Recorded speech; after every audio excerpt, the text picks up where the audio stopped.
6 centuries after the birth of Christ, a barely known nomadic people emerging from Arabia were on the point of thrusting themselves into history. They will travel far beyond the limits of the desert to make their mark on the rich land of Europe and of North Africa. They were Arabs, the followers of a new faith, Islam.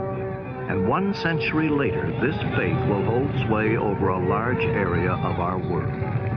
They will threaten and conquer part of the Christian empire of Byzantium, of barbarous Europe, Spain, Sicily, southern France, and part of Italy, and of the newly planted Christian faith already dispossessed of some of its oldest strongholds.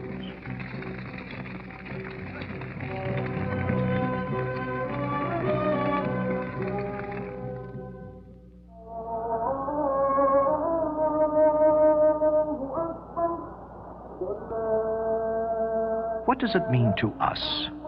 What was Islam before our time? What do we know of it today? What is this religion which our Western world, out of fear, pride, or indifference, has most often refused to acknowledge, and which it has for a long time looked at only through the distorting glass of the Crusades? What Islam says today is said by nearly 1 billion human beings who are Muslims. In Arabic, the Muslimun. Those who profess the Islamic faith, they are in the Arabian Peninsula, in Cairo, Egypt, in Damascus, Syria, in Baghdad, Iraq. More in New Delhi, India, in Lahore, Pakistan, in Samarkand, in the Soviet Union,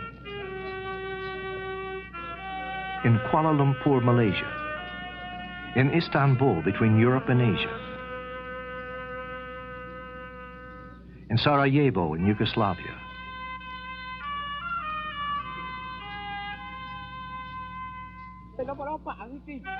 and likewise in Timbuktu, in the heart of Africa,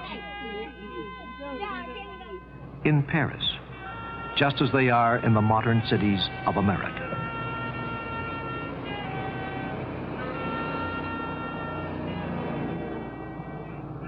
This mosque is in the city of Washington.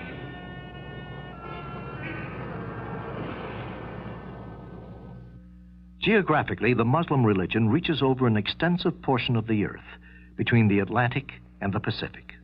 Its frontiers are not sharply defined. Here and there, they are taking non-Muslim minorities, while even beyond them, the faith is spreading.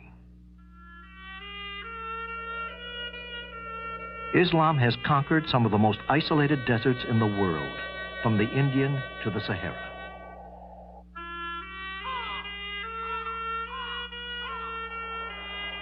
And in contrast, some of the most populous spots on our globe, the valleys of the Nile and the Ganges, and the islands of Indonesia.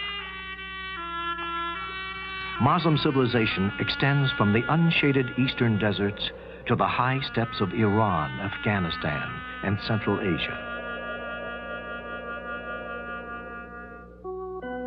Here, Muslims call themselves Kurds, Turkomans, Kyrgyz, or Pathans, some nomadic, some settled, forming a mosaic of peoples and customs, the same varieties all the way from snows to the warm seas of Indonesia, Malaysia, and the southern Philippines.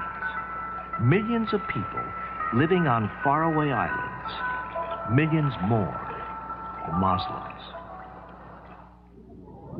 But beyond nationality and the difference of cultures, beyond all division of politics, faith is the strong bond which links together these souls.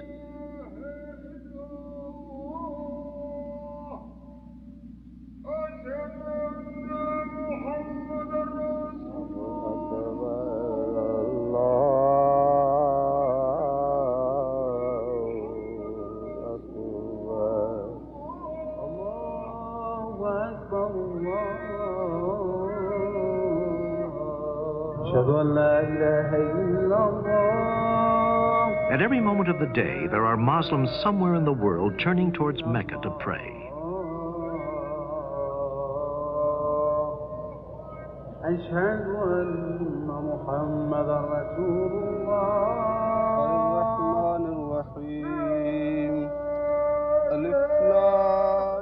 Mecca, the sacred core where pilgrims are to be found every year bearing witness to the spiritual unity, this brotherhood which knows no frontiers. The faith of Islam is gaining new territory. It is spreading in Africa, from Senegal to Somalia, from Mauritania and Chad into Cameroon and southern equatorial of Africa. But it encompasses other contrasts besides those of country, those of manner of life. At one extreme, rural communities with closely guarded traditions. At the other, modern cities.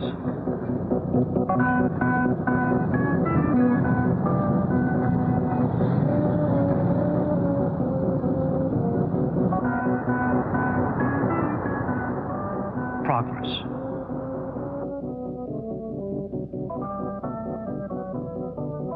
Industry.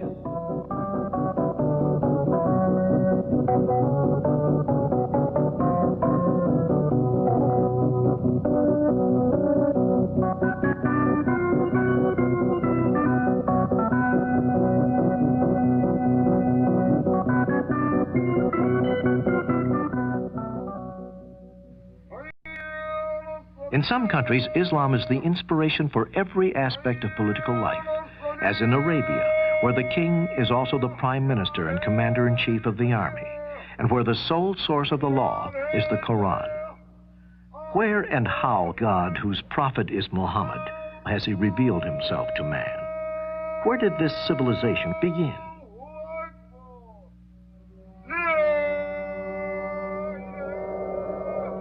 In Arabia, or as its own people call it, the island of Arabia, it is virtually an island. In the past, to travel, a real knowledge of navigation was required. Across the waves of sand and stretches of rock in the north,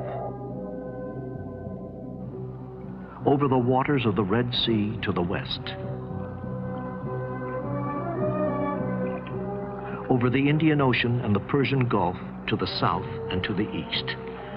Cut off from Asia and Africa by sea, and from the ancient lands of Persia and the eastern Mediterranean by the desert, this half-continent, 3 times the size of France, shows many faces, but forms in its occupants a sort of common consciousness.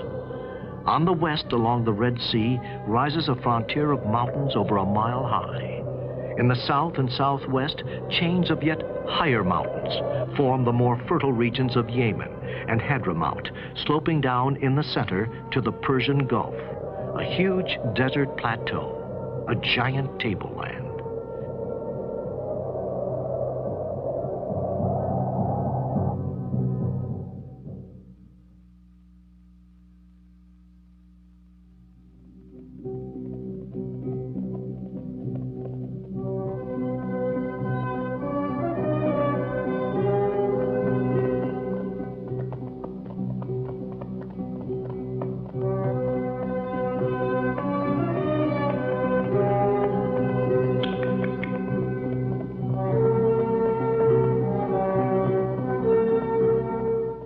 History already had numerous and long-established relationships with the settled part of Arabia. We find evidence of these contacts in the valley of the Nile.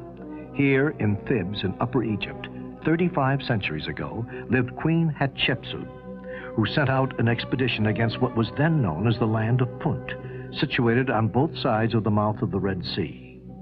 The story of the whole expedition is related along the walls of the Queen's tomb, the landings, the offerings, the welcoming ceremonies. In the south, close to the sources of the Nile in Ethiopia, archaeology has proved that people from southern Arabia crossed the Red Sea in the 6th or 5th century before Christ and settled here in the highlands of Ethiopia, which were in so many ways like the territories they had left. Here the Arabs established a great independent kingdom, more and more traces of which are being discovered each year. The greatest settlement of the Arab civilization in Ethiopia was at Aksum, the capital of the kingdom, which began Arab and became Ethiopian and Christian in the 16th century AD, a kingdom which was able to survive in complete isolation well beyond the year 1000. All these traces bear witness of what was certainly a great Arab civilization, which we know so little about. But it is not only stones that remind us. The memory of man as recorded in the manuscripts of Christian Ethiopia continue to describe to us the life of this Queen of Sheba, whose huge kingdom stretched along both sides of the Red Sea. She is the lady, as we are told in the biblical book of Kings, who gave a large quantity of spices and precious stones to Solomon. In craft, more imposing than these, but perhaps of the same model, the Red Sea carried men and products between Africa and Asia for many centuries. Across the sea, the trade was carried on, turning southern Arabia into a cradle of civilization.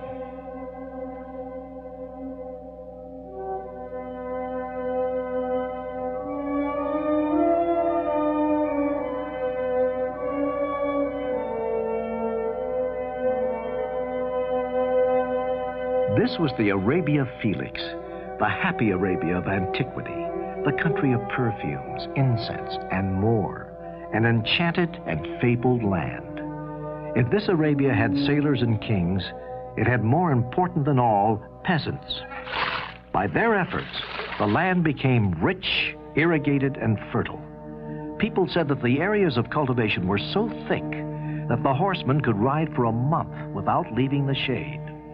The whole agricultural and hydraulic system depended upon a huge dam at Marib, of which not a trace remains.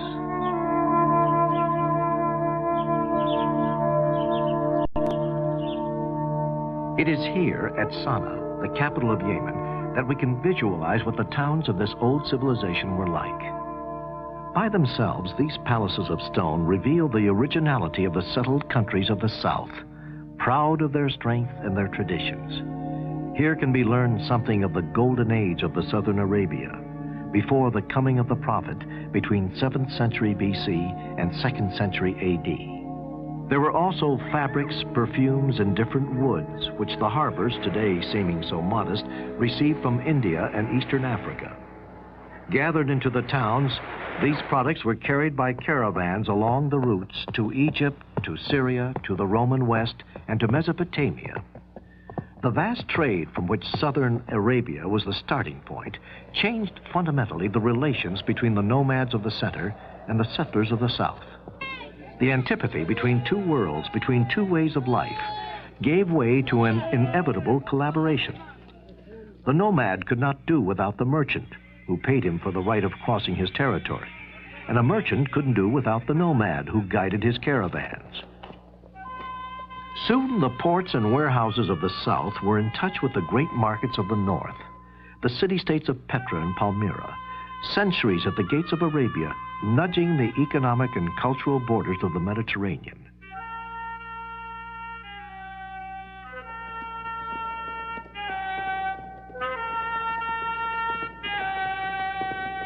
Jordan, a narrow path 12 miles long, and at the end, an enormous half-circle of cliffs.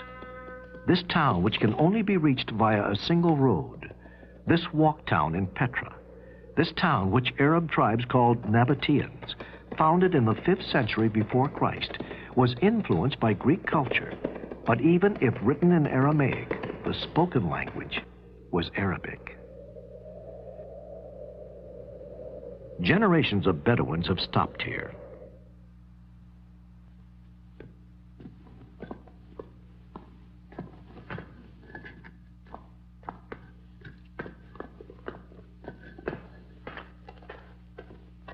These temples, these stores, these tombs, these ruins bear witness to the busy life of a large town.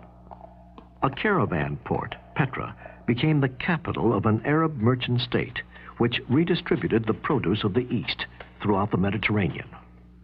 Rome objected, made sure of her control over the town, and then absorbed it for good under Trajan in the 1st century of our era.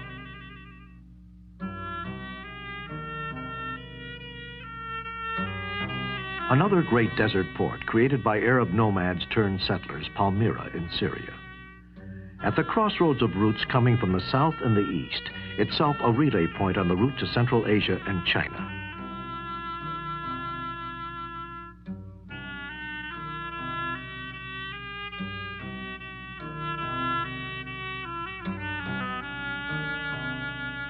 In the time of its splendor, between the 1st and 3rd century A.D., Palmyra, or as it is called here, Tadmur, was governed by a local aristocracy which made it one of the great forces in the eastern Mediterranean.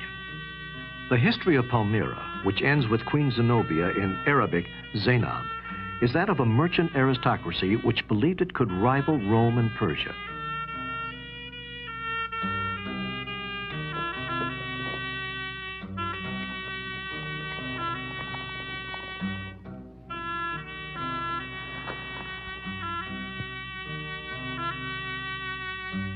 In the second half of the 3rd century, Palmyra, which governed all the caravan traffic to Asia Minor, Mesopotamia, Arabia, Egypt, and Western Mediterranean, Palmyra, the proud, rebelled against Rome.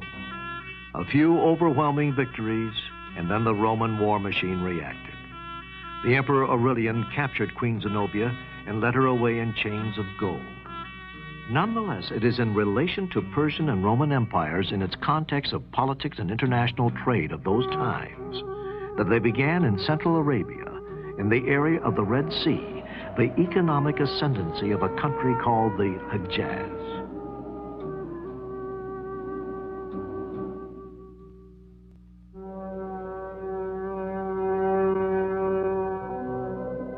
It is in the central regions, in the areas vaster than, say, all France, shaped in large part by mountains, gorgeous cliffs, and craters. It is in this land, formed by the wind and heat with sand, that the Bedouin nomads live exactly as they have done for thousands of years. Amongst them, we are in the heart of a country that seems to have no history but today. The nomad, always on the move, finds his biggest challenge in these mountains.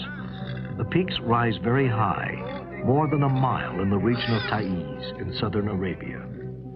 But these same mountains have found favor with the Bedouin tribes, helpful in the defense of their independence.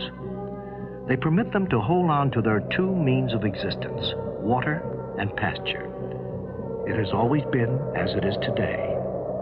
The water in this desert was to be found at distances which measured by days of travel.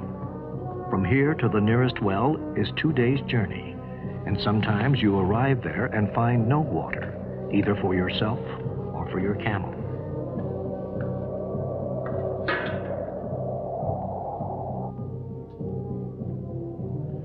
Bedouin pasture land, scanty pasturage, which to us appears to be as arid as the rest of the desert.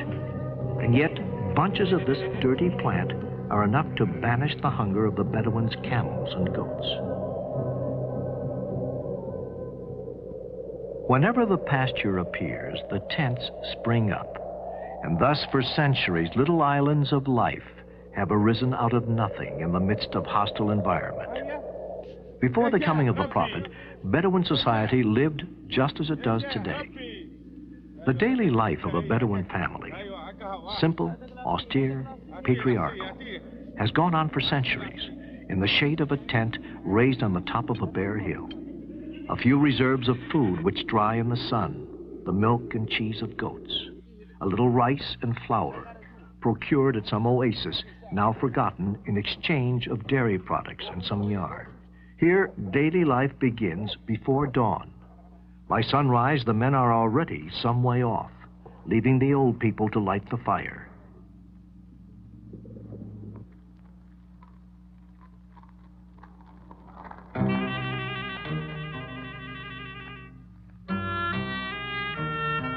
And the women to make the bread. Nomad women have always been less confined and freer than those who live at the oasis in the towns. And above all, they have had their roles as mothers in a society otherwise extremely patriarchal. For the real wealth is the children. From age of 10, children are taught to lead and guard the animals, and they say there is nothing to shape character more than this unending solitude. According to complex social attitudes and moral conventions based on the moruva, manly honor. This honor means pride in the closeness of the group, respect for the elder and the weak, generosity and forgiveness. A tribe is an association of families who trace their beginnings back to a common ancestor. Hospitality is the chief virtue.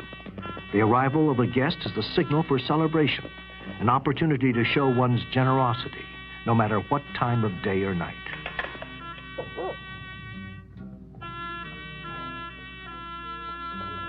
By unanimous and unspoken consent, they acknowledge the authority of a sheikh, a chief, chosen from among themselves.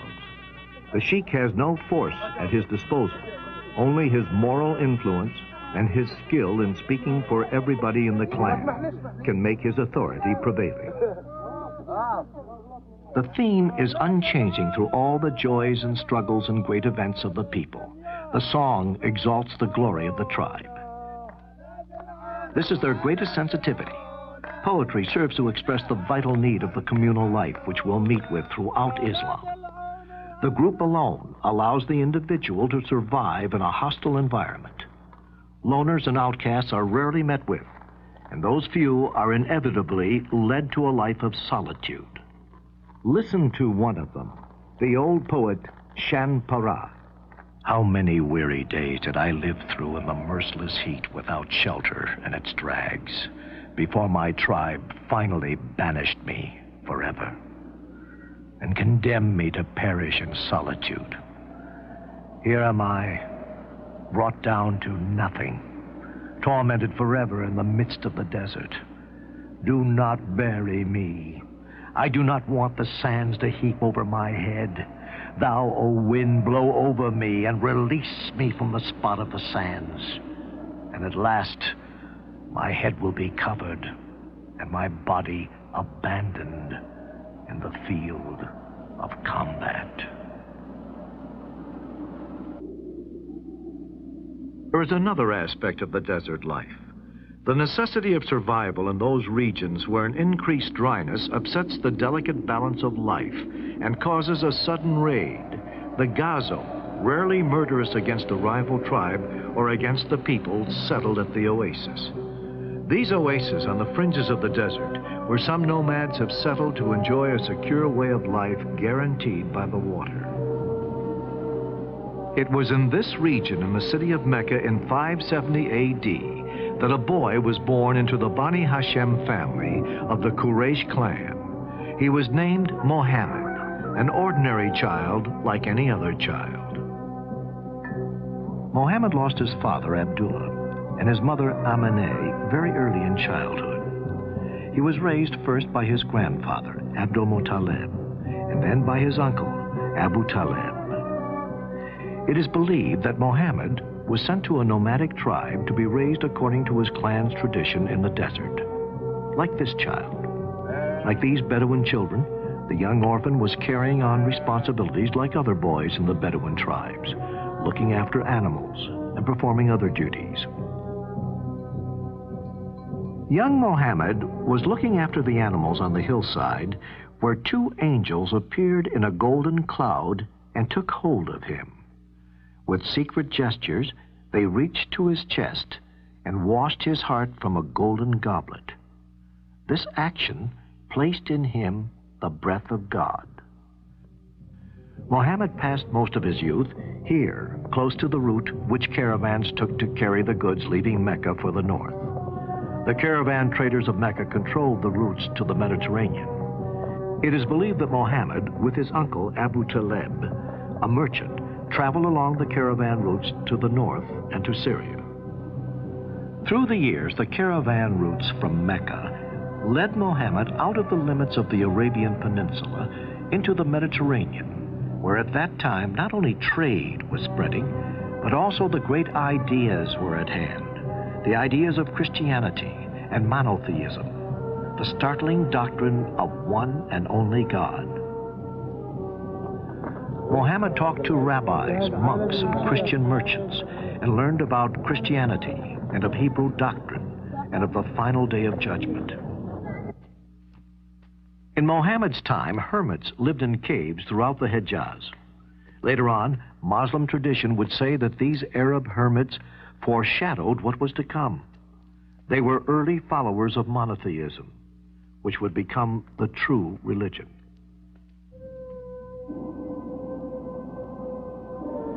At age 25, Muhammad was a young merchant whose wisdom and honesty had already won him the nickname Al-Amin, the trustworthy. He was unlettered, but sophisticated. Khadija, a rich merchant widow, had heard of Muhammad. She asked his cooperation. Muhammad led her caravan to Syria and brought back goods to be sold in Mecca. Khadija heard admiration from the other and more experienced caravan members about him. Through a friend, Khadija proposed to marry the young Muhammad. She was 15 years older than he. Khadija became his wife. Thus Muhammad gained an important position. But wealth and business could not satisfy his concern about religions. He seeks a deeper meaning for his society and God, the concept of Allah, the one and only. Muhammad felt the need to find solitude. Often he climbed to a small cave amongst the rocks of Mount Hira, just north of Mecca, fasting and meditating in order to get close to his God. In the light of what he had learned, the old pagan idols of Arabia looked shameful.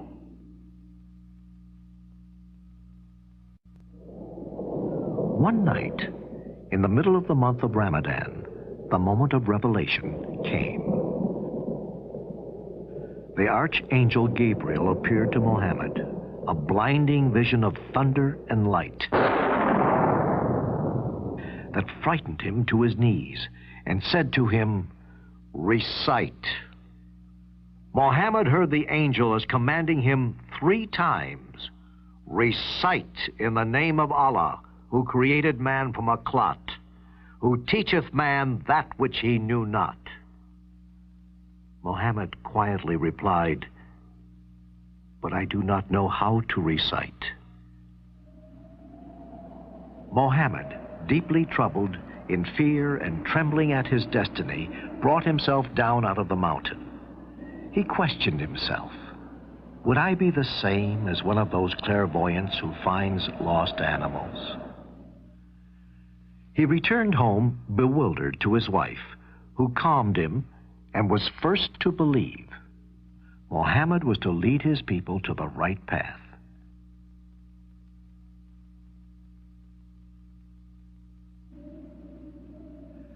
For 3 years after this day, Muhammad returned to Mount Hira, and the revelation continued. It was clear to him that the voice was a messenger of Allah, the Supreme Being, the God of Jews and Christians, the creator of everything, the creator of stars and sky, mountains and seas, moon and heaven, and man, who must appear before Allah on the day of final judgment. At the time, the Kaaba was dedicated to many gods, the chief of which were the 3-in-1, Allat, Uzza, Manat. Muhammad begins preaching to his people. Kaaba is a sacred house built by Abraham, the prophet of one God, the father of Jews, Arabs, and Christians. It must be cleansed of man-made idols. Punishment soon comes to those who have refused to hear the word of Allah. Those of you who worship these idols are pagans. A few close friends of the prophet understood this message. But more important, it went straight to the heart of the poor people, slaves, the laborers, and all the others who were humiliated by the class-conscious merchants of Mecca.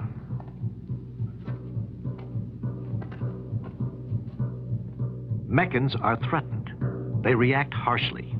Muhammad has discredited their gods and called them pagans. And most of all, he has threatened their pocketbooks. Muhammad says, a moral life is a life which a man uses his wealth for a just cause, and the wealthy and powerful must give to the poor and oppressed. Man should not marry to more than 4 wives at the same time, and must treat them equally and respectfully. Women have the right to inherit property. The rich must pay taxes to the poor, and no one should lend money for profit-making.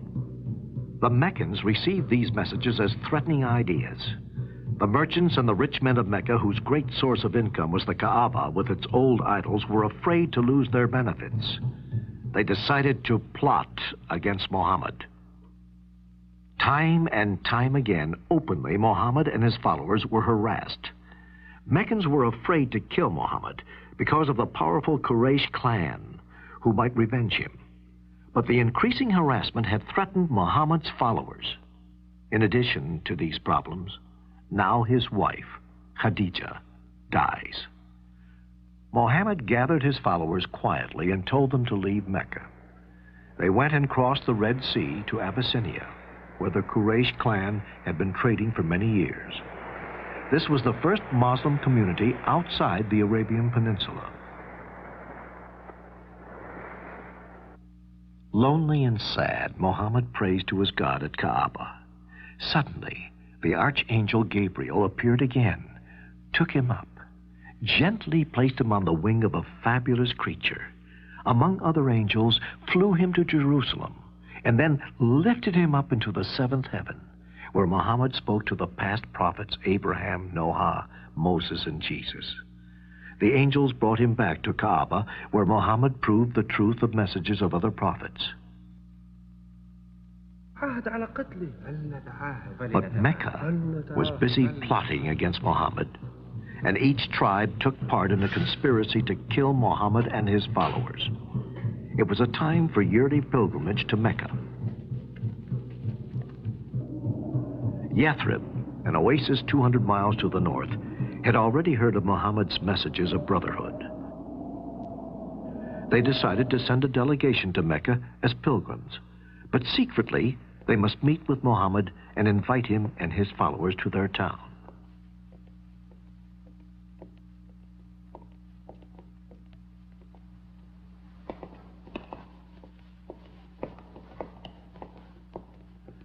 The delegation met with him secretly. Meccan conspirators became aware of these and set the time for action for the next day. But they were too late. Muhammad and his followers slipped away from Mecca. Under the veil of moonless night, mounting camels, they embarked for the oasis of Yathrib. This immigration, which is called in Arabic Hijra, starts the first year of the Muslim calendar. It took Muhammad and his followers several days to reach the safety of Yathrib. They had traveled fast, avoiding the main caravan route and water wells.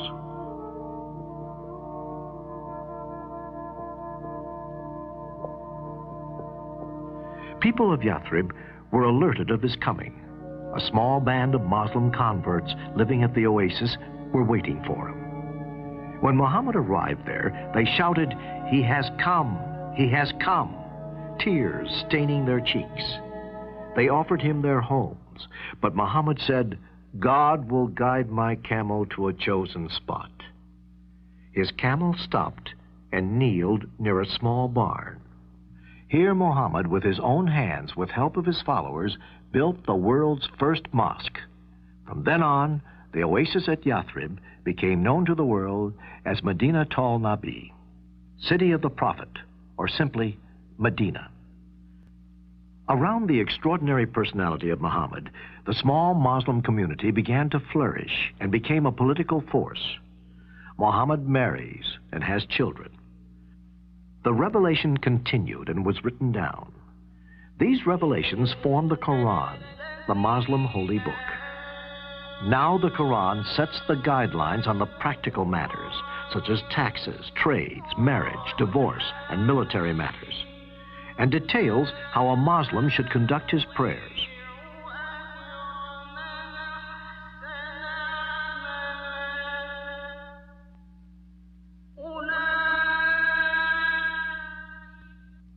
Allah commands Muhammad to make a war against non-believers. The first target was the annual caravan moving south from Damascus. 1,000 camels full with goods.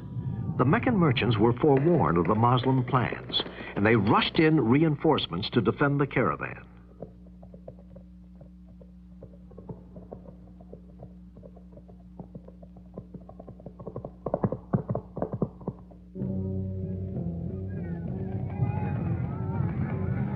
At the walls of Badr near the Red Sea coast, they surprised Muhammad's army of 300. Muhammad shouted, "All who die today will enter paradise." Outnumbered 3-1, the Muslims fought bravely and fiercely and triumphed. A year later at Mount Uhud near Medina, the Meccans retaliated. History records 27 raids. Slowly, by treaty and skirmish, Muhammad converted the Bedouin tribes of the surrounding desert, mastering their swords to the cause of Islam. After almost 2 decades, Muhammad the Prophet re-entered his native city, Mecca, now leading an army of 10,000. Mecca was surrendered without a fight. The Prophet walked to the Kaaba, touched the black stone, and made the prescribed 7 circuits. He ordered to smash the idols. He declared a general amnesty, and Meccans swore allegiance to the Prophet of God.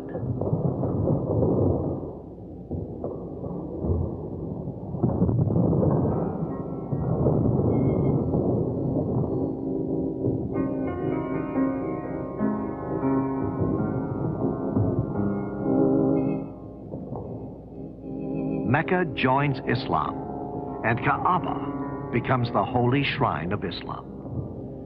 In respecting the Kaaba, Muhammad avoided hurting the feelings of his compatriots of Mecca.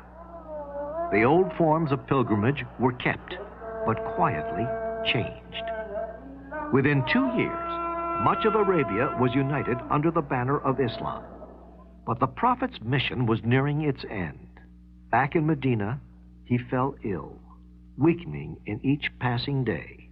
And finally, on June 8th, 632, in the arms of his favorite wife, Aisha, Muhammad whispered his last devotions, then peacefully surrendered to Allah's will. Aisha's father, Abu Bakr, gave the news of his death. "Men, may all those who knew Muhammad learn that he is dead. May all those who worship the God of Muhammad know that he is alive and immortal."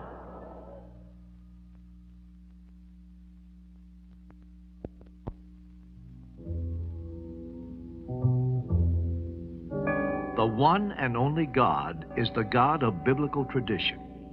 Muslims believe in God, in what has been revealed in Abraham, in Ishmael, in Isaac, in Jacob, in what was given to Moses and Jesus, in what was given to the prophets on the part of the Lord. Muhammad always said that Abraham, Moses, and Jesus were his predecessors. The Quran is quite clear about Jesus by denying him a divine nature.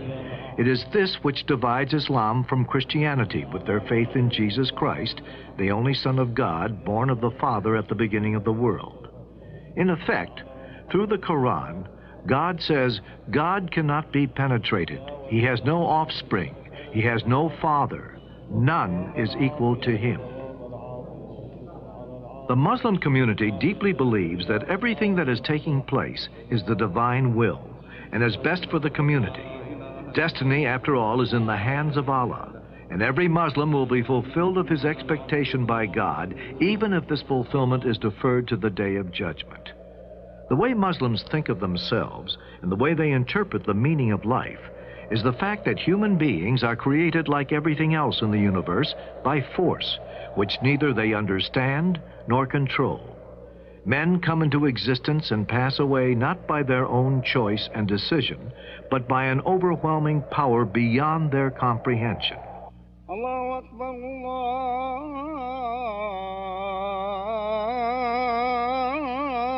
Allahu Akbar.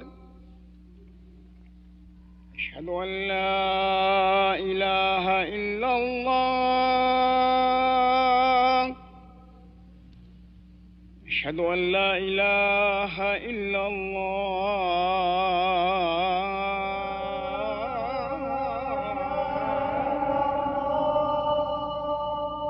I bear witness that there is no God but Allah, and I bear witness that Muhammad is the servant and apostle of Allah.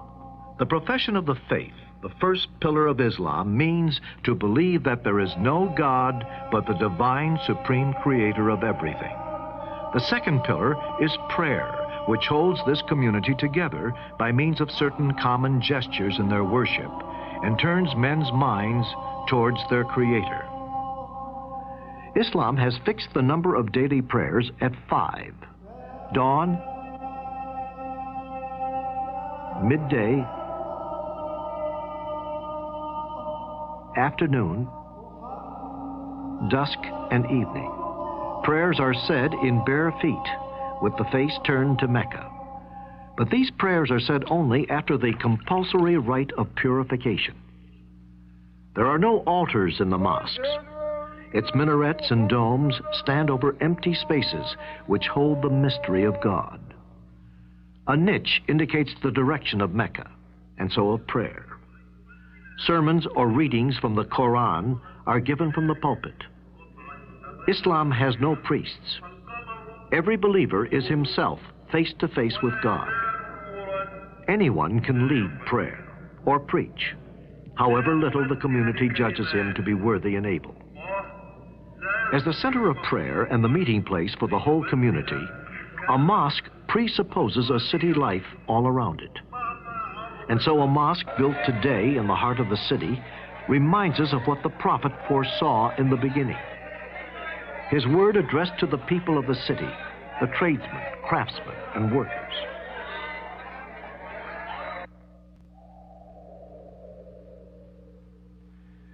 The Bedouins were on the outside of this emerging Islam. The washing, which is called for before prayer, could not take place here, where it is difficult to find water. It was only as an afterthought in the final surahs of the Quran that Islam authorized sand for the ritual of purification. And the nomad's prayer is often solitary, and it was these same Bedouins who assured the early success of Islam.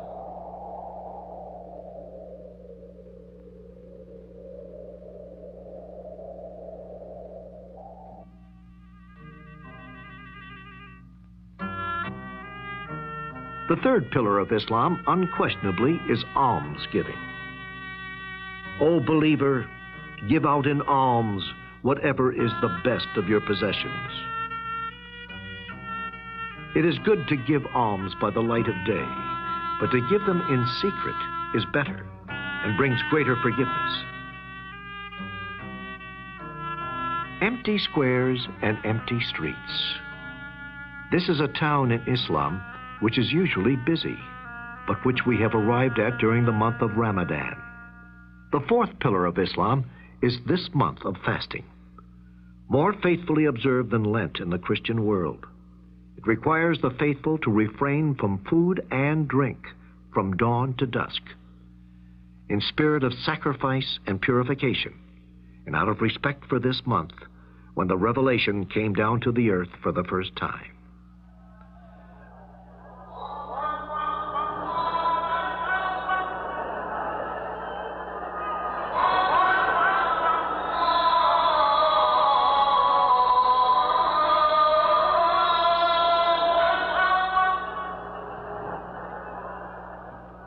The fifth and last pillar of the faith is pilgrimage to Mecca, the holiest place of Islam.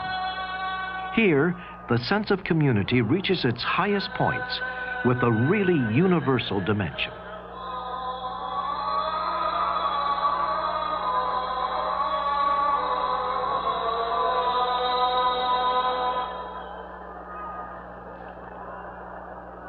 Looking at this crowd, so mixed in nationality, culture, and wealth, we have to put to ourselves a question.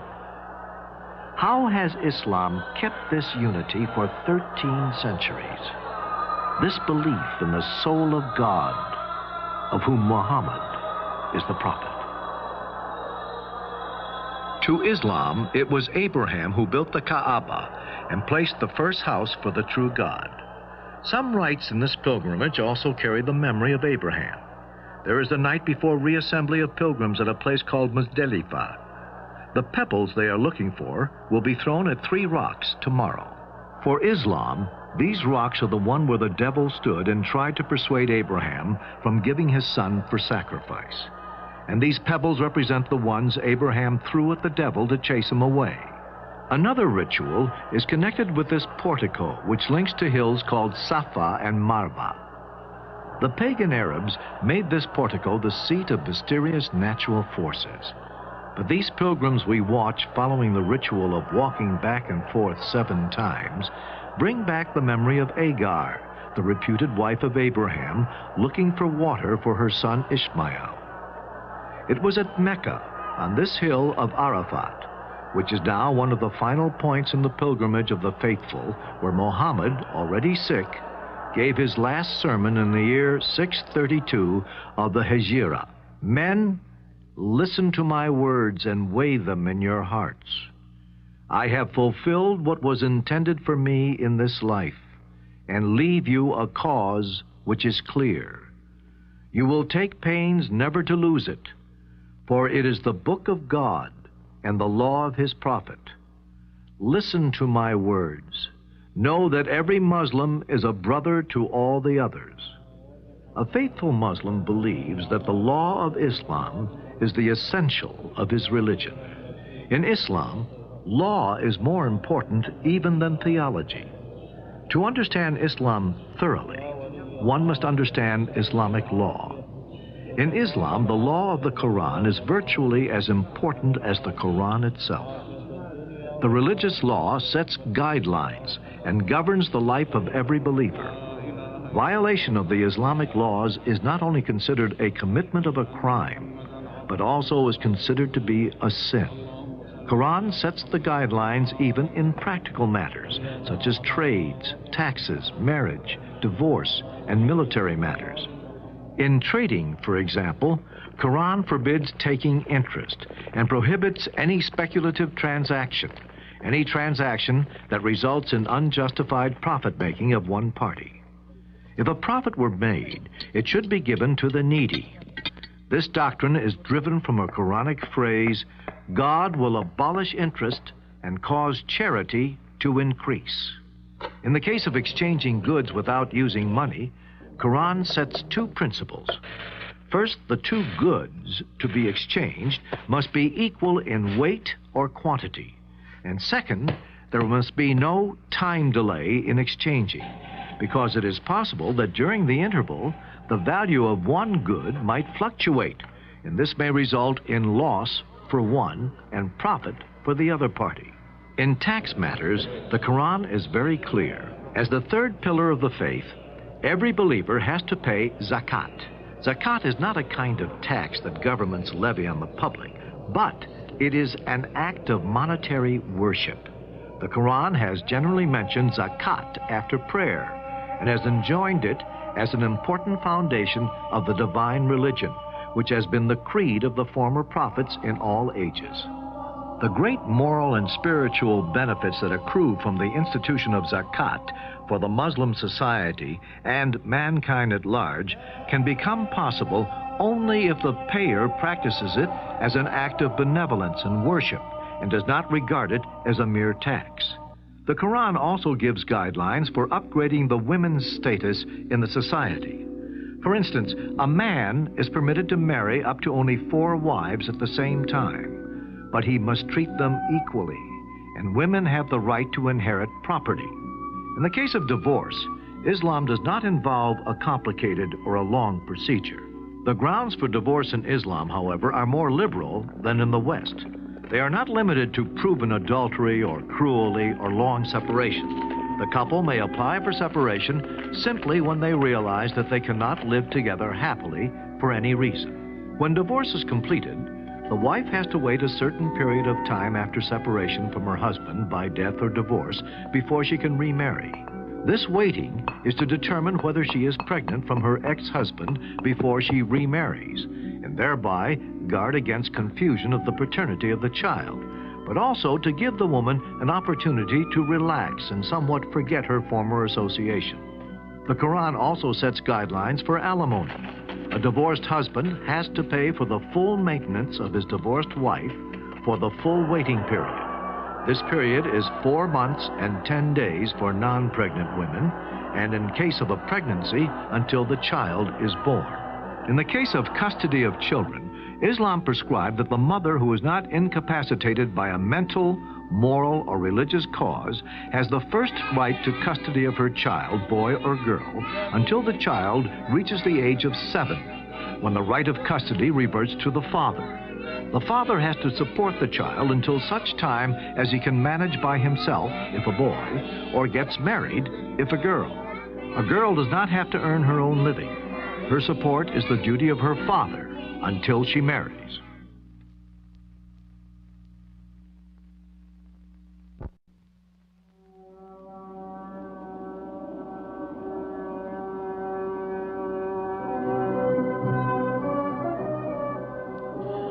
On the death of Muhammad in 632, although a significant part of Arabia had already been converted by the message of Quran, the Muslim community was still very fragile and easily upset by the rivalries between the nomadic Bedouins and the people who had settled at the oasis and towns.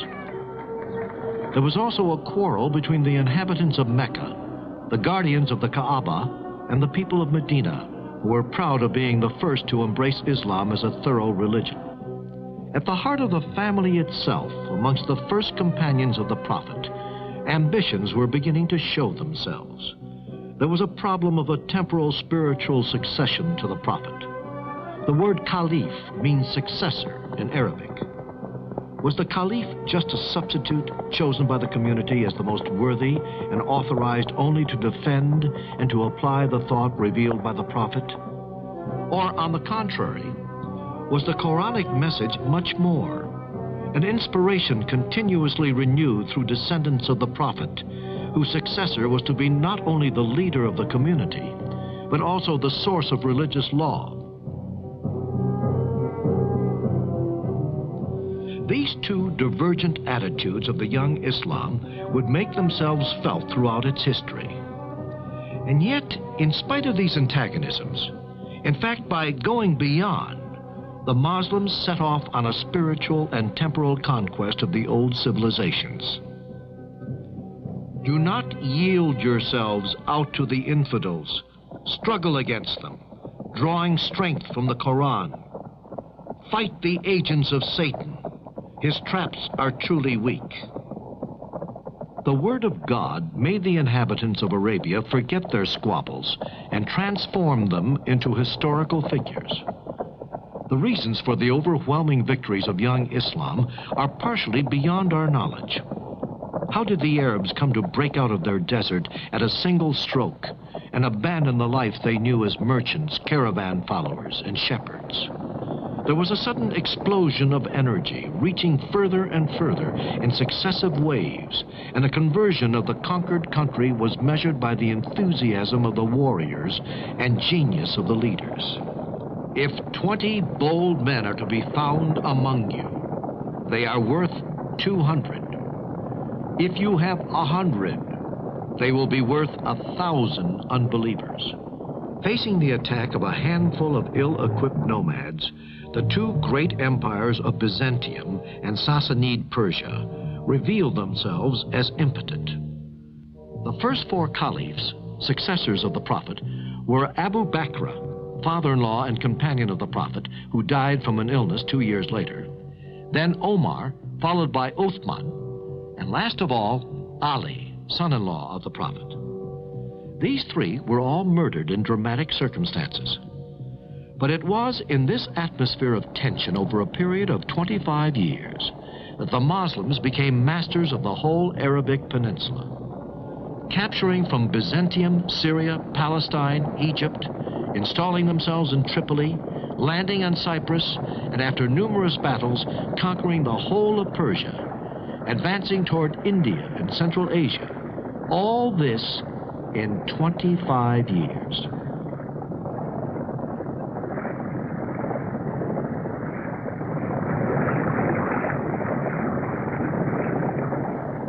To account for such extraordinary successes, the High Middle Ages finds no explanation other than divine will. For some, the invaders were the supernatural forces of the Antichrist. For others, they were judges sent by God. Certainly, the religious element must not be underestimated. The new faith, praising its disciples' struggles and promising them victory or paradise, played a determining role. We shall grant a reward without limit to whoever fights along God's road, whether he be killed or victorious. But the rapid collapse of the Persian Empire and the Sassanid dynasty and the retreat of the Byzantine Empire is also accounted for by their own state of impotence and degradation. Here are the ruins of a Byzantine city. If such mighty walls were overcome, and if so many monuments like these were smashed down, it was because the advancing Arabs sometimes found only shadows defying them. The empires against which the turbulent young Arab armies of Islam measured themselves concealed behind their facades of power the far advanced weakness of a very sick body, undermined by social inequalities and religious squabbles, and these were made worse by the authoritarianism of its princes. Moreover, these two great empires had been exhausting themselves in skirmishes and wars for many generations, capturing and recapturing the provinces which Islam was about to take for good. The local populations were very quick to greet the newcomers as representatives of a more just society. For the peasants of Iran, oppressed by the Sassanid aristocracy, as well as for the common man of Asia Minor and Mediterranean Africa, harassed by the vicious taxes of Byzantium, Islam meant a relief after centuries of misery and exploitation. By the grace of God, you have become our brothers, while you were once our enemies. May you form a community with us. Poor man speaking to poor man. They recognized each other and understood each other, having already been acquainted since the time when the Arab shepherd, caravan driver, or merchant had lingered on the outskirts of the cities. Nonetheless, during the final years of the first period of conquest, Islam went through a particularly dramatic crisis, which left scars behind which could be seen for centuries to mar unity. After the murder of the third Caliph of Islam, Uthman, in his home at Medina, 656, Ali, cousin and son-in-law of the Prophet, found himself inheriting the Prophet's mentors. Although Ali was easily able to defeat partisans, encouraged by Aisha, one of the Prophet's widows, at the so-called Battle of the Camel, he was obliged to come to understanding with the head of the Umayyad clan from Mecca, who was the Arab governor of Syria and Egypt.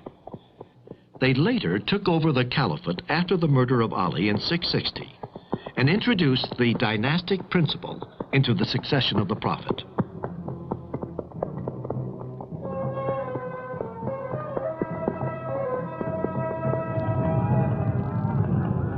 The Umayyad dynasty was to govern the destiny of Islam for nearly 100 years.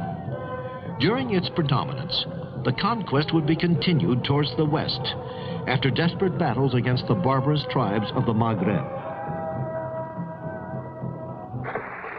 The Arabs reached the Atlantic Ocean and experienced perhaps the same torments and desire as the conqueror Uqba ibn Nafi. When he arrived there, after galloping across Libya, he urged his horse into the waves and cried, "My God, I call upon you to witness that if there were a way through here, I would also cross this sea." From Morocco, with the help from the Berbers, the armies of Islam crossed into Spain, and from there they penetrated into the valley of Rhone and as far as Poitiers in 732. In the east, the armies crossed the Hindus, and in the north, got beyond Samarkand. These conquests marked the end of the first period of impetuous expansion. From then onwards, Islam set about the organization of the conquered territory. The Umayyad caliphs moved the political capital from Medina in Arabia to Damascus in Syria, and came to a decisive stage in the meeting of Arabia and Islam with the old cultures of Mediterranean. For the first time, two words extending from the mouth of the Hindus to Spain found themselves united under the same authority, fused in the same economic community, dedicated to the same culture.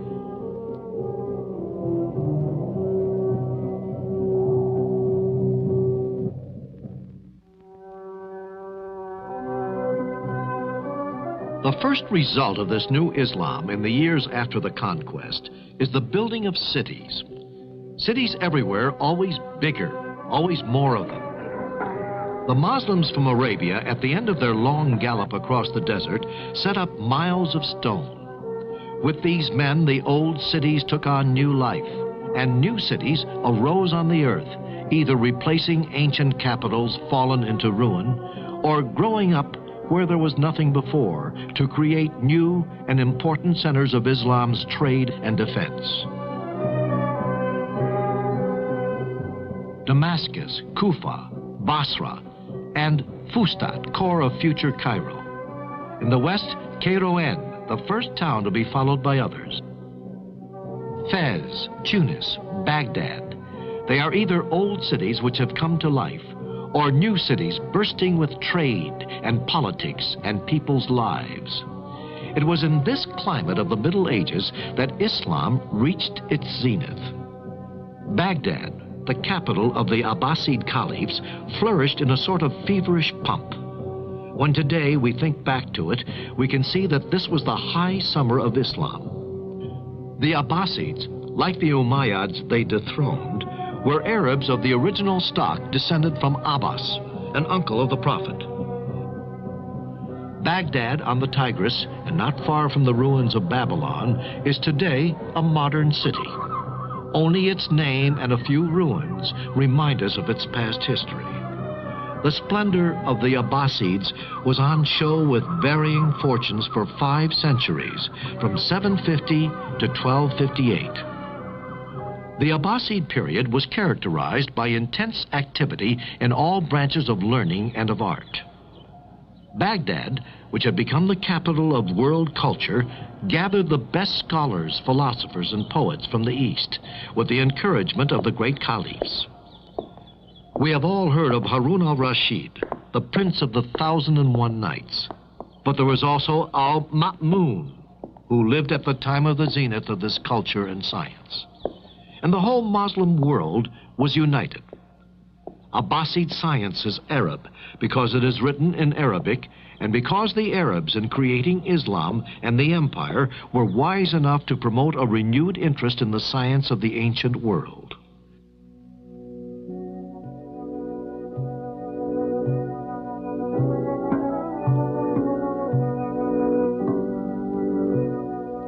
A symbol of these great assemblies is the Treaty of the Fixed Stars by the great astronomer and mathematician Khwarizmi, an Arabized Persian who lived in the 9th century.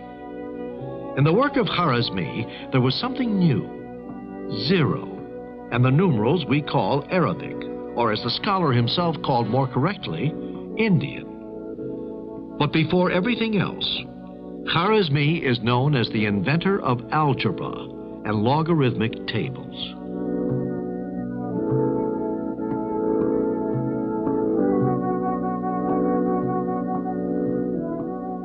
Maps of the heavens stand opposite those of the earth. They are drawn up to show the trade routes and to point out the way to provincial officials who are returning to their posts. But they were also drawn from sheer scientific curiosity. Muslim geographers determined the length and the degree on our globe and took pains to correct Ptolemy's map. Here is a map of the Mediterranean with Italy and Sicily, drawn by Idrisi, a geographer of the 12th century. The south is at the top, and it is only by turning it upside down that we can discover the features we are familiar with today. This is the University of Kuwait. Above the entrance are the words from the Quran. O Lord, may our knowledge increase. All Muslim universities, from the most modern to oldest and most glorious, keep fresh the memory of the great discoveries in science, in philosophy of the medieval Arab world. Not one student or teacher can forget that glorious moment in the Muslim history, when to be a Muslim meant to belong to the most advanced scientific, cultural, and technological society known to man. The West was able to profit best from the scientific discoveries of the Arab scholars. They were discoveries which revolutionized every aspect of science, from optics to chemistry, from mathematics to medicine and mechanics. So they were practical discoveries, also needed for the correct solution for technological problems. The Muslim world, for example, was a past master in manufacture of the complicated clocks and of gears of all sorts moved by the force of water or wind. Indeed, the windmills, which you can still see in the Mediterranean basin, from Spain all the way to Greece and Turkey, have probably come down to us from the high plateaus of Iran or of Tibet by way of the Muslims. From Spain and Sicily, Arab thought, either theoretical or practical, soon won over a Europe which was very far from reaching a similar level of culture. At Salerno in southern Italy, or at Montpellier with its joyously preserved manuscripts, Arabic medicine established for centuries its domination over an astounded old world. This was the school of medicine which flourished under the famous Avicenna. Avicenna was the first man who was able to hit upon the difficult synthesis between Quran theology and the philosophy of the ancient classical world. This was in the 11th century. He elaborated the most important philosophical system of the time, which became known in the Western world too. Admiration for Aristotle and other Greek philosophers stopped where the Word of God began. This Word of God was written in the Quran, and was to be interpreted sometimes in the liberal sense, but more often in a broad and indirect sense.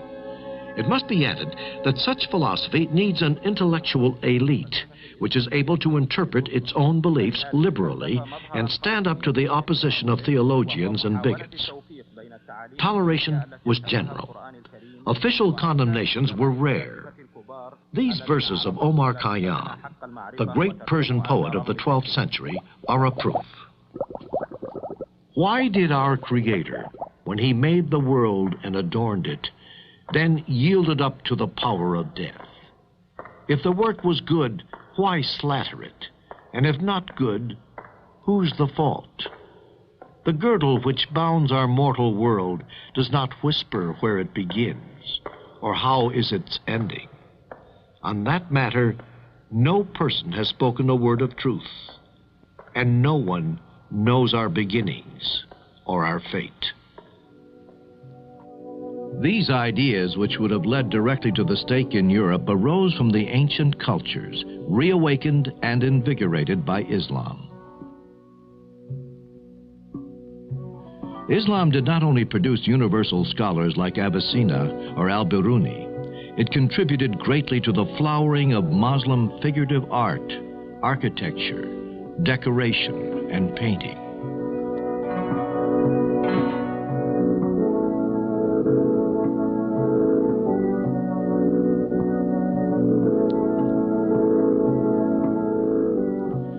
When you speak of Muslim architecture, you immediately speak of international art. This architecture arose in the same way from Islam's meeting with the old civilizations which surround her, most of all, Persia and Byzantium. The Arabs found a way to assimilate this new world, which was emerging as the result of new needs of the faith and community life. And they made of it something until then unknown. The greatest invention of Muslim architecture was the mosque, the aesthetic value of which is based on three essential elements: courtyard, dome, and minaret. The relationship between the vertical minaret, the horizontal body of the mosque, and spherical dome suggested different and original interpretations of the Muslim artists, depending on the places and times they lived in.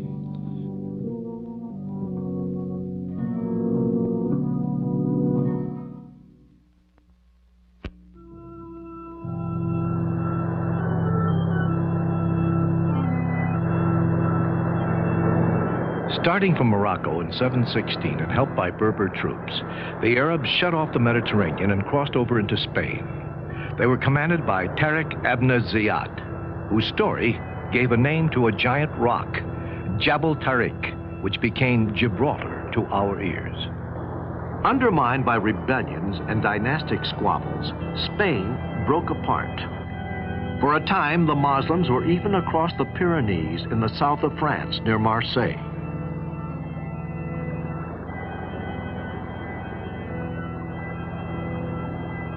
These old deserted mills along the river are known as Saracen mills. The Arabs did not just make a few raids, they came to stay.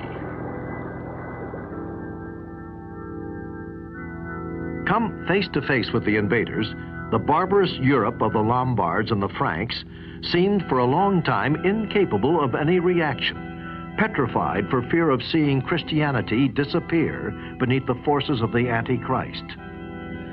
The Spain which we are looking at here, with all signs of Christianity deeply integrated into everyday life, was nonetheless shaped by Islam for 8 centuries.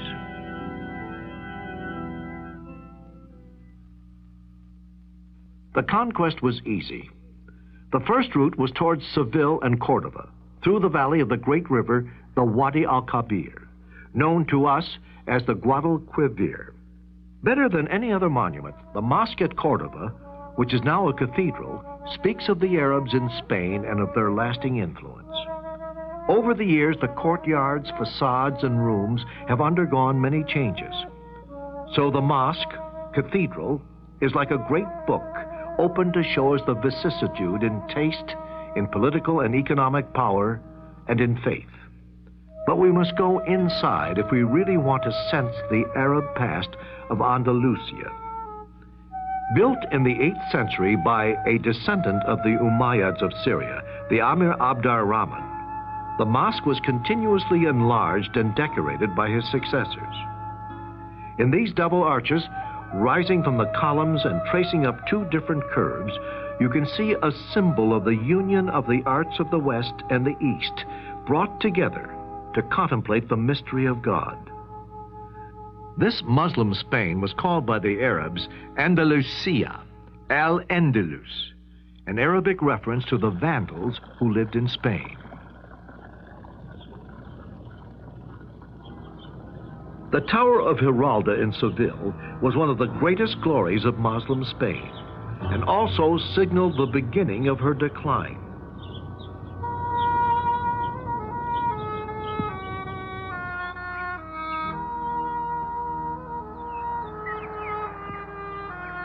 It may or may not commemorate the victory over the Christians in 1195, but there is no doubt that Giralda reminds us of buildings in Morocco, like the Hassan Tower in Rabat or the minarets at Marrakesh. And it was from Morocco that the warriors set out who were summoned to defend Muslim power in Spain against the Christian kings of the north, who at the beginning of the 11th century had undertaken the reconquest of the peninsula. This was the time of decision. The warriors from North Africa returned, but not only to defend Islam and fight the Christians.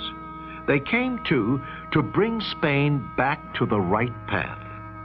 They believed she had become decadent and forgetful of the Prophet's teachings. In 2 waves, one from Western Sahara and one from Atlas Mountains in Morocco, these Muslims overran North Africa and Spain in the 11th century, backing up the earlier Arab victories.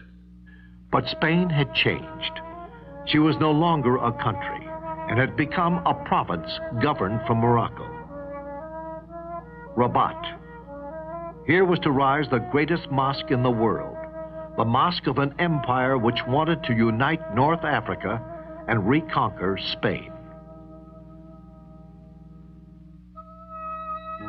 The culture of Arab Spain had reached a very high level. From this period dated the careers of the saints and scholars known throughout the world.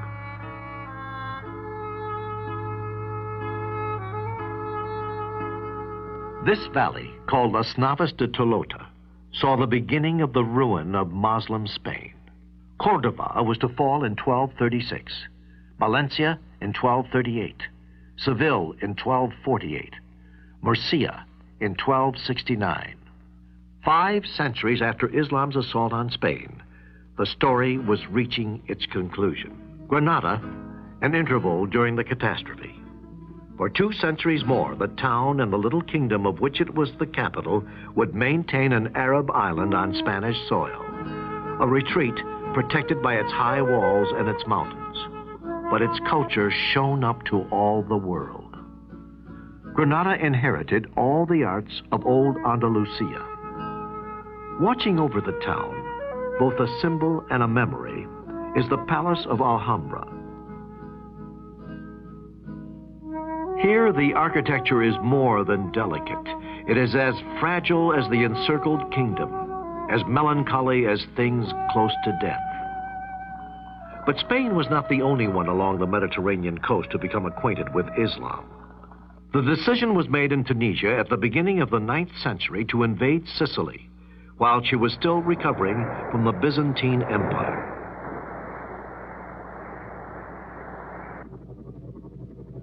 The expedition was set out. 2 centuries were enough to make the island a beacon of culture in the Mediterranean.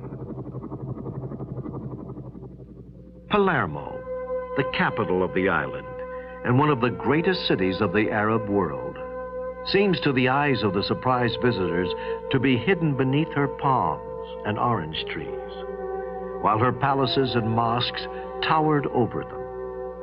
For many years in Arab history, the name of Sicily, conquered, enriched, and then lost. The palaces of Christian Normans had Arabic names and decorations. These rich homes, retreats, cloisters, and churches all indicate the attraction of the Eastern arts for the conquerors. Here, Norman culture flourished and took over the best of the Arab tradition: language, design, institutions, poetry, court ceremonial, and the art of living. Facing Islam in Spain and Sicily was the Christian West, a West which accepted Muslim culture but remained closed to any significant contact. In this time of chivalry in the high Middle Ages, the idea of the Crusades for the freeing of the Holy Land was born. Pope Urban II declared the Holy War against Islam, and the goal was the invasion of Jerusalem. The First Crusade was in 1095.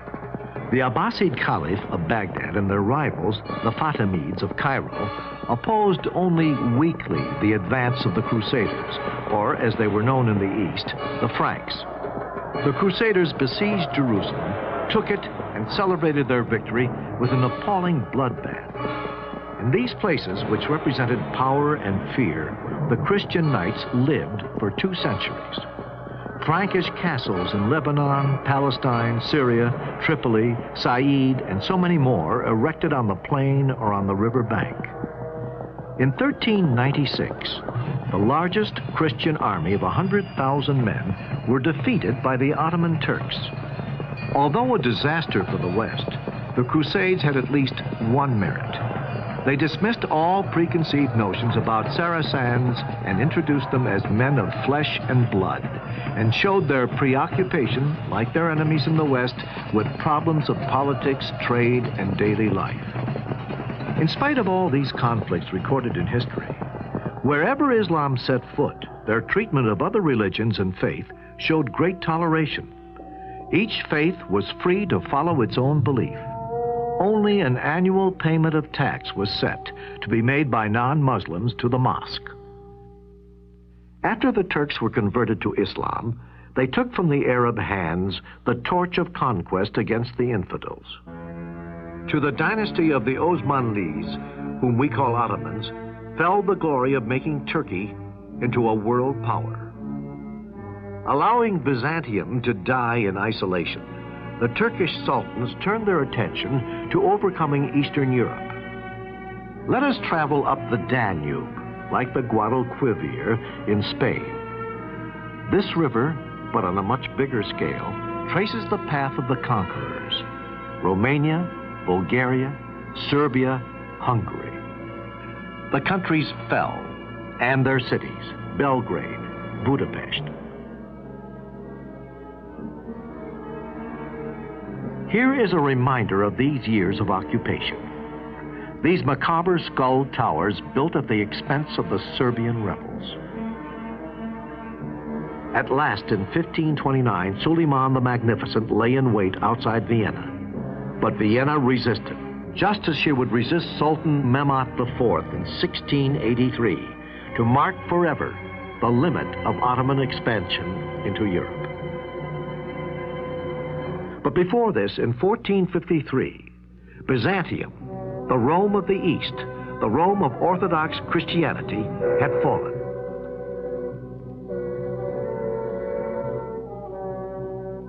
The violence of the conquest has been forgotten. Islam as a civilization left behind enormous traces on the continent of Europe. For several centuries, the different faiths have mingled, bringing about the peaceful relationships which are the only ones that can ensure the peace of the world.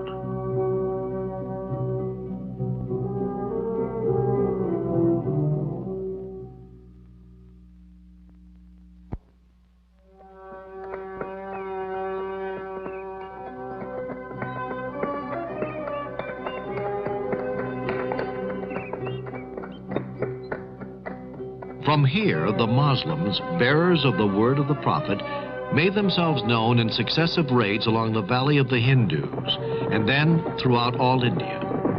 These were bold excursions, the results of which came to be of more and more importance for the future of India.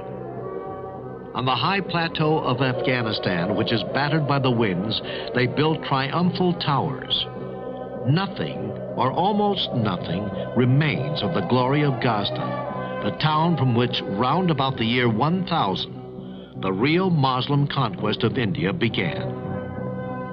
Ghazni today is scarcely more than a big market town for trade and agriculture in a sparse countryside a mile above sea level. Who would imagine that these streets and bazaars had known their hours of glory and high culture? In these years, when northern India was regularly pillaged, Ghazni was the meeting place of poets, artists, and philosophers arriving from all corners of the Muslim world. At Ghazni, every year when spring returns, the people partake in a game of strength and skill, where the ferocious spirit of the Turco-Iranian cavalry, which once swept out across India, seems to revive.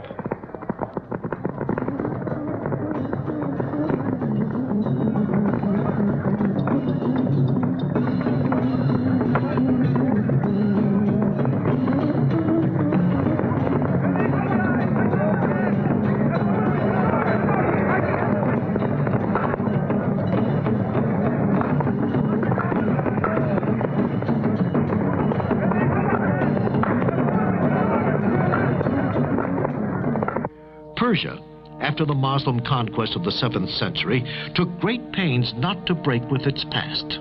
On the contrary, she jealously guarded it, enriched it, and absorbed it into Muslim civilization.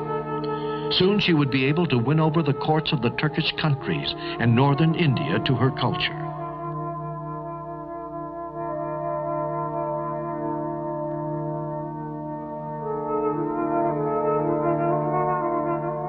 Pagan, Persia, and Islam, Iranian culture and the Arab Quran, art and dance, poetry and Turkish traditions, they all make up a mixed and adventurous culture.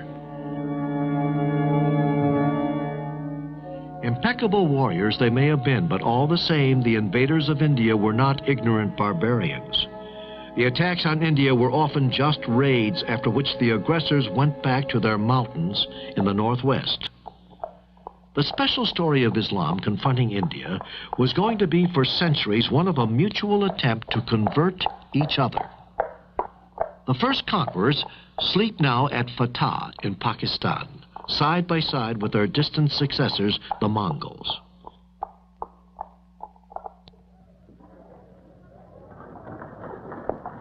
There are more than 200 million Muslims in Pakistan and India today. Hindus were converted to Islam in great numbers because they were fascinated by the message of the new faith, which offered them an ideal based on the concept of absolute unity of God.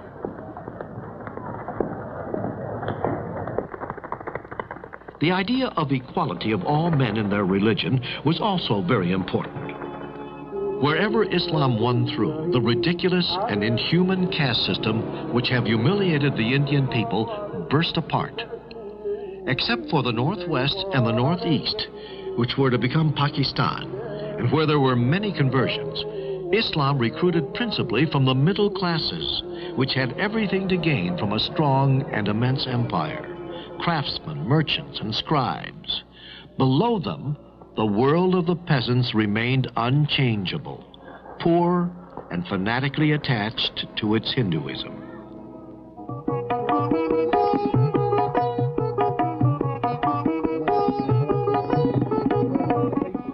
At the highest level of society, Islam attracted the warrior aristocracy, including the sovereign. At Lahore, at Delhi, everywhere the mosques bring together extraordinary diversified Islam. Persians, Turks, Afghans, Indians from the south, from Bihar, from Bengal, from Deccan. Everywhere in the northern plains and in the heart of the continent, luxury and art took form in stone, and the great names rushed to our minds. Hyderabad, where the Nizam ruled, the richest man of the world.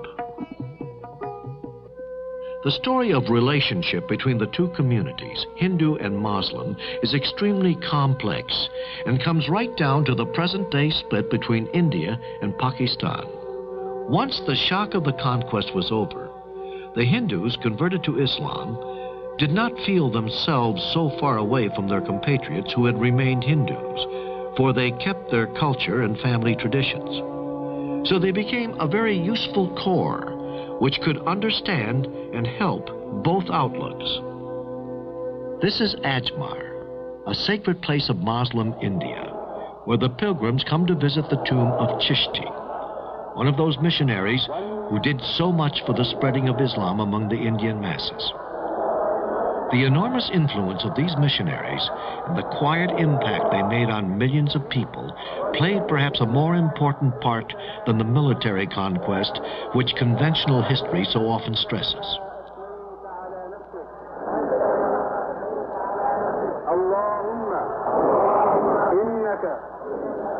We know that the infidel may not approach Mecca, but here at Ajmer, he worshipped side by side with the Muslims.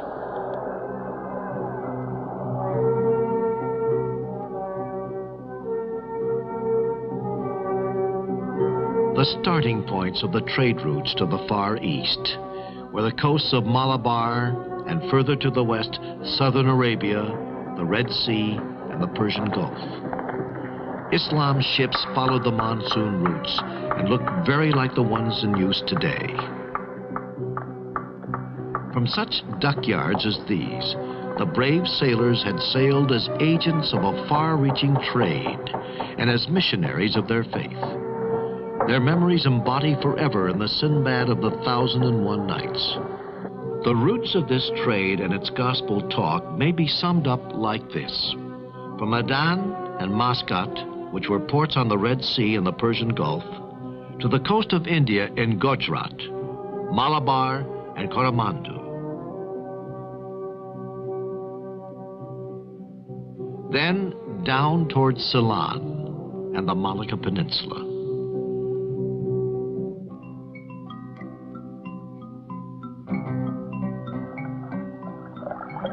Muslim families live in the port of Hong Kong.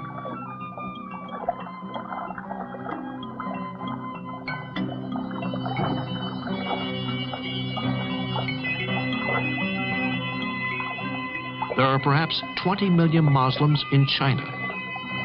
Some came into contact with the maritime trade. Others in the north and interior were affected by Islam ventures into Central Asia, or by the merchants on the Silk Route.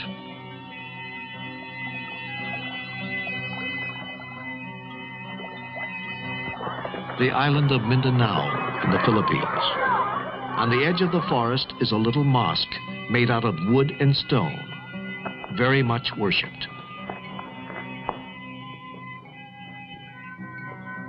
This is Talax Angay, the most easterly point Islam ever reached.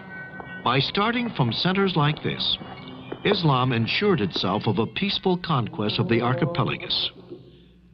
But if a time was to come for scholars and missionaries in the Far East, Islam continues to be most noticeable in the person of those who led the way, sailors and merchants.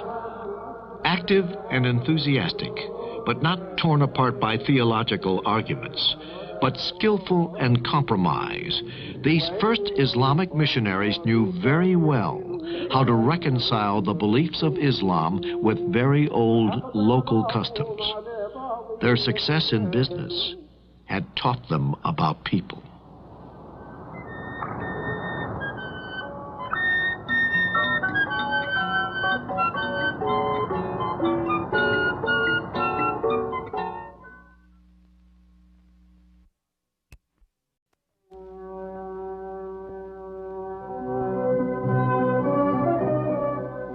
From one end of the world to the other and across many centuries, we have been watching history of Islam with its many mentalities and customs. Islam is a religion, but also a way of living. It represents a whole procession of people we think of as being far away, but who have, all the same, woven many strands into our own history and culture. Our journey has shown the strength of the expansion, led first by the Arabs and subsequently by the Turks as they spread their faith. The luxury of the courts contrasted with austerity of the desert. There was power of the empires, the vitality of trade, the buzz of city life. Cordoba, Samarra, Istanbul, Mongol India, and hundreds of other reminders had shown us the magnificence of an art and civilization which were so often far in advance of the rest of the world. So now there are two questions. Why did this civilization so tragically bend under the military, economic, and cultural pressures whenever Europeans set foot? And what would be the future of the Islamic countries? Africa could perhaps give us the beginnings of the reply to these questions. It is really here where colonialism has sometimes gone as far as to impose the victor's language that one can perhaps grasp through Islam, the double dilemma of development and national determination. We must go back over the history of Islam in Africa.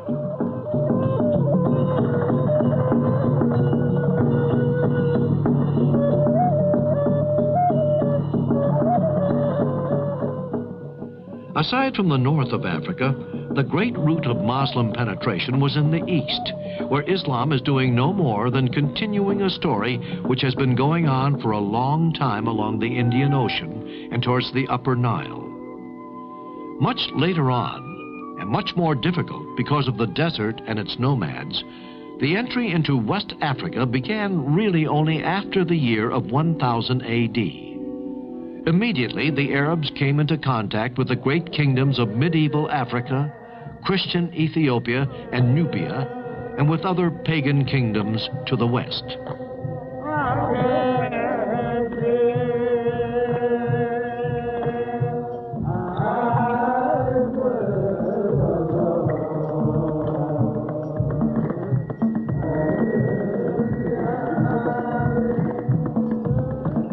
In Western Africa, on the other hand, they had complete success.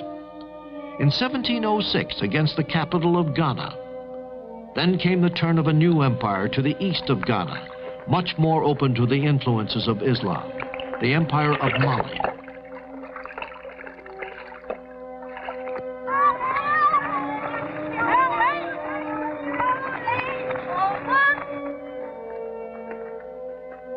Timbuktu, linked to the Niger by a canal cut through the desert, had its days of splendor in the 14th century, when its riverbanks were crowded with boats and its streets with merchants and scholars.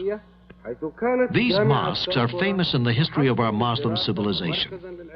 This one was the University of Sangori, a place of study and worship of God. Here, famous teachers from Spain, Syria, and Morocco were active, and the libraries here were so rich in material that the city was called the capital of Muslim thought and culture. But today, nothing remains of the grandeur of Timbuktu. The history of Africa, which is so often misunderstood by Europeans, also had its humanism, which under different circumstances might have enriched the culture of our world. But it happened that when there was contact between paganism and Islam, the relationships were primarily forced ones. First between African slaves and the Christian or Islamic world, and then between colonized Africa, either pagan or Muslim, and the occupying European powers. The slave trade, carried out for 5 centuries by both the European and Islamic countries, deprived the black continent of millions, of tens of millions of human beings. And as scarcely had that trade come to an end when the era of imperialism began against both the African and Islamic countries.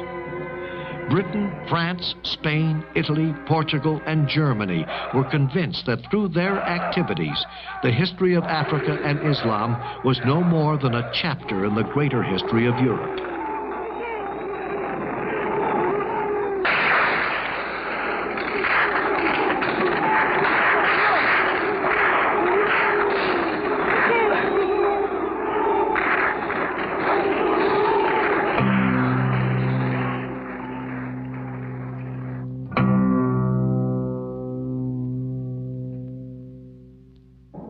So Africa today, aware of its own history, faces the dilemma of foreign intervention.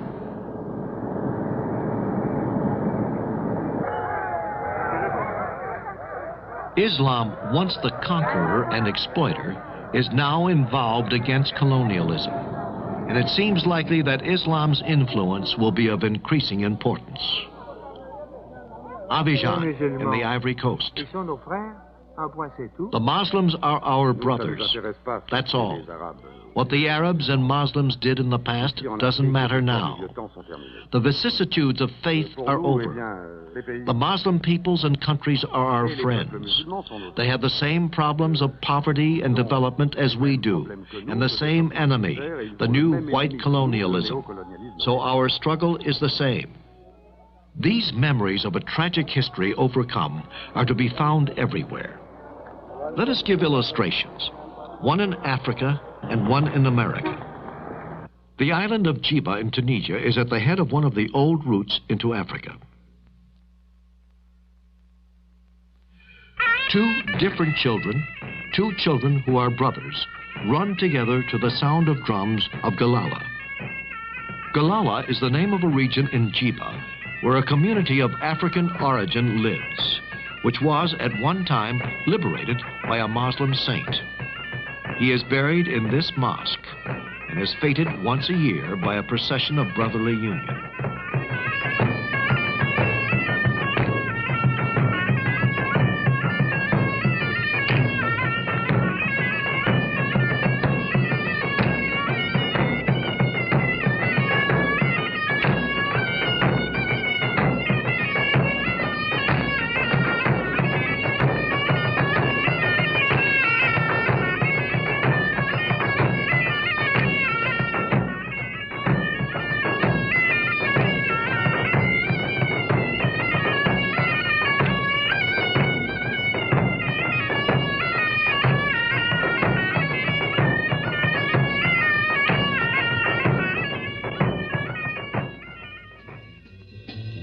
In America, a sect of black Muslims have been created of the descendants of former slaves. The center of the movement is in Chicago. The message of Islam is spread through all the black community by the weekly papers. American Muslims have farms and greeneries which supply supermarkets with good natural food anyone can want. The thing you couldn't find in these modern places would be alcohol and poker cards, which, as we know, are contrary to their religious beliefs. These initiatives, springing a real dignity, have allowed the black Muslims to see the number in their community grow all the time. Following the routes of conquest and trade, Islam has continued to penetrate the African continent. We Muslim traders stop in villages and little towns where we win respect and friendship. We try to give an example of dignity and to demonstrate clearly, by means of an orderly and respectable life, that to be a Muslim is reason to be proud, whether you are facing Europeans or Africans not yet converted. Once upon a time, the missionary traders were Arabs. Now we are all of us Africans. So the job is still easier. Brothers understand each other better. And in fact, today, Muslims represent 40% of the cities of black Africa.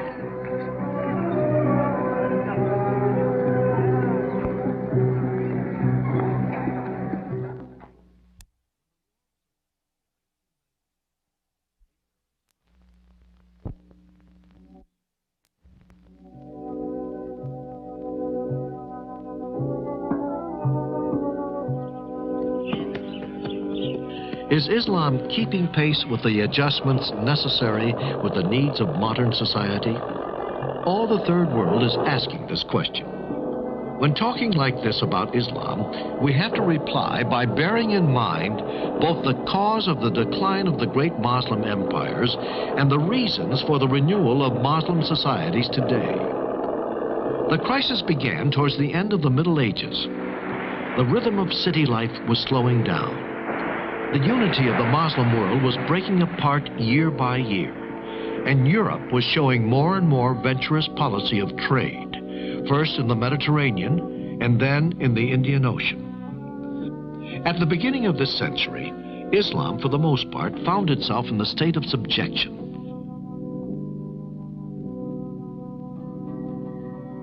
After taking a back seat in the world's history, Islam today is free after struggles which took various forms. The impetus to independence and the form it took depended in fact on the type of colonial domination and on the degree of culture and economic development. But everywhere the battle for liberty went on in the name of national identity, sometimes with the added weight of Islam. And this nationalism very often took the form of holding up before the foreign power the very principles which she preached herself: liberty, equality, the right of the people to determine their own way of life, their own culture, and the use of their own resources.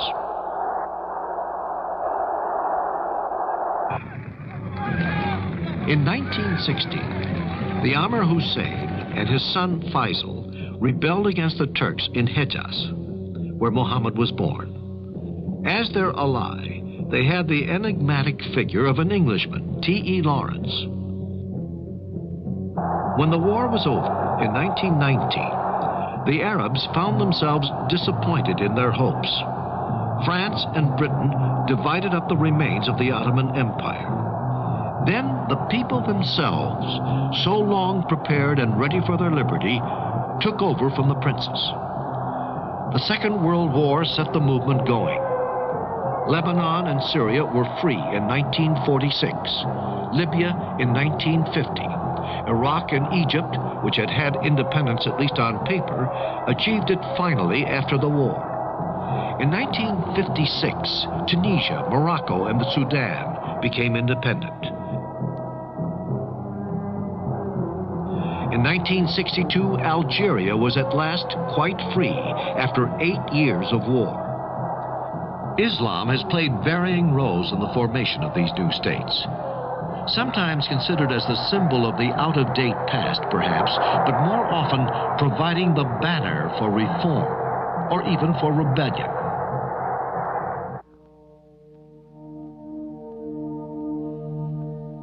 the plains of Arabia, the legendary desert, and the most modern of treasures, oil.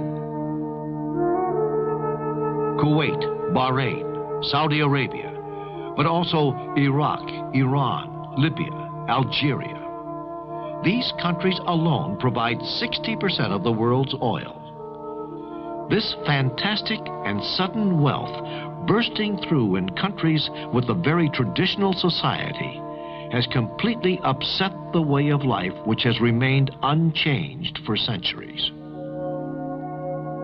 These walls were the city limits of Kuwait, our city, a typical small Arab town, then center of a modest caravan trade until the Second World War. This was the gate into the city. Beyond here is the Kuwait of today. Walls and gates have been preserved to remind us of the past.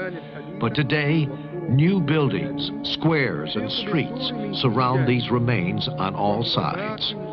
If our ancestors return, they would think they were dreaming. But the spirit of the old world hasn't disappeared with the same speed of the alleyways and bazaars have. The souls of men need more time to change than is required to change things. The ancient Bedouin mentality, with its values and its patriarchal sense about human relationships, has left marked traces right on the heart of the cities. And the fabulous palaces are perhaps only a new framework for rebuilding structures inherited from the past. This falling in with the needs of the 20th century, or its myth, perhaps is clear. And it's on this territory that Islam has to win its next struggle. Labor, factories, timetables, work shared, new relationships between men arise from this modern life and its battles, and it develops a new awareness of their destiny. While looking at these scenes of progress, roads under construction, airports, bridges, universities, and harbors, the question has to be asked: what will the future of Islam be? Let us take a look at one of the Muslim countries, the Kingdom of Saudi Arabia, where Islam began. New schools, colleges, and universities teach the young Muslim generation modern techniques within the frame of Islamic principles.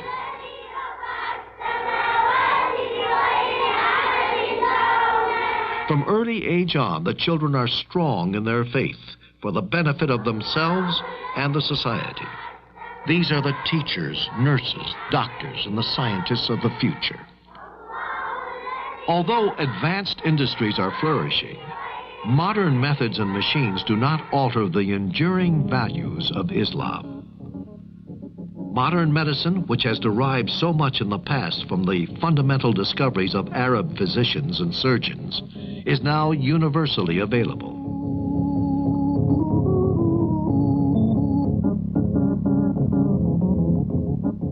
The desert is turning green and bearing fruit through modern systems of irrigation and artificial fertilizers.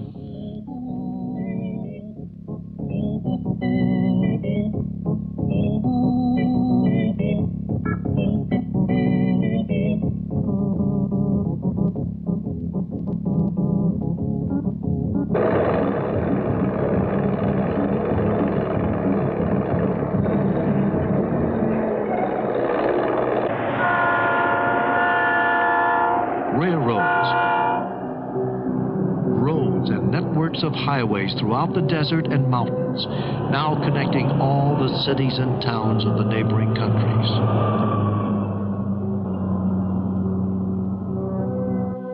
Telecommunication has come a long way since the 20s. Now Muslim countries are linked by radio, telegraph, telex, telephone, and television.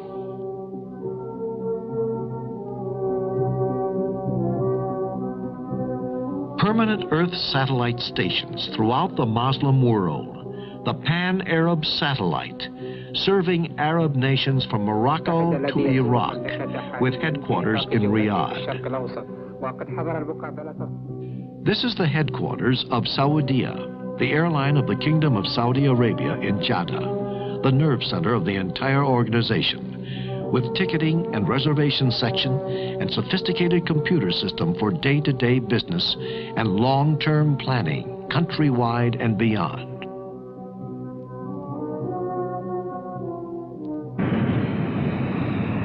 Now the airlines are covering the world: America, Europe, Far East, and Africa.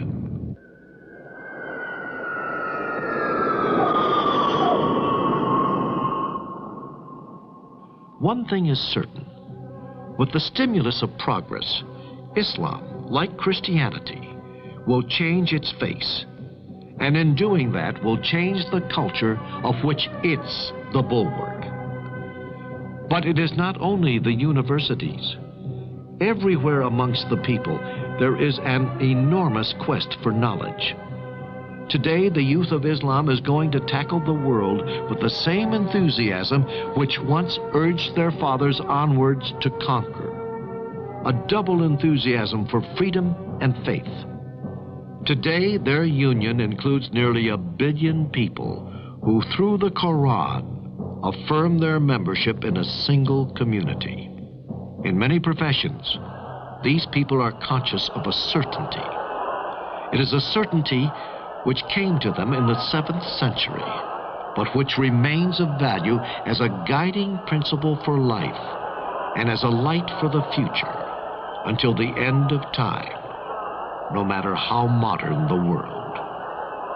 There is no divinity but God, and Muhammad is the prophet of God.